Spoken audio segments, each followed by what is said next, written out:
Bună toată lumea! Astăzi ne revedem într-un nou clip, deci este clipul meu, primul meu clip cu vorbesc în românește.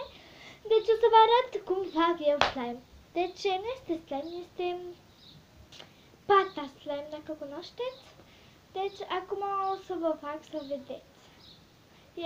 Este numai cu două ingrediente, se poate să se folosească și cu apă și făină și ulei, dacă vreți să fie mai colorat. Al doilea, puteți să faceți făină și lesiv, cum se zice, nu știu, o să vă arăt după aia. Deci acum o să vă arăt prima dată cu lesiv. Da, din ăla de vase, nu știu cum se cheamă, deci acum vă arăt. Acum am băgat în vasă și făină și acum o să întorc să vedem ce o să dea. Că o să rămână făină și o să fac cu cealaltă. Văd că s-a făcut cu toată făina. Ca să nu se lipească, trebuie atâta făină.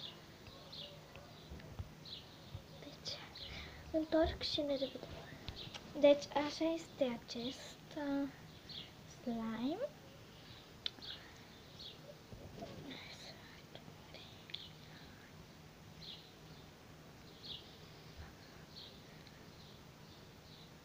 Așa.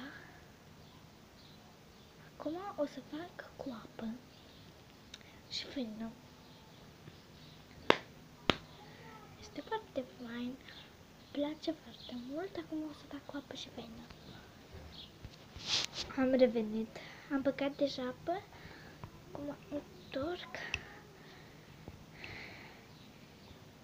Este ca celălalt. Seamănă că sunt un pic.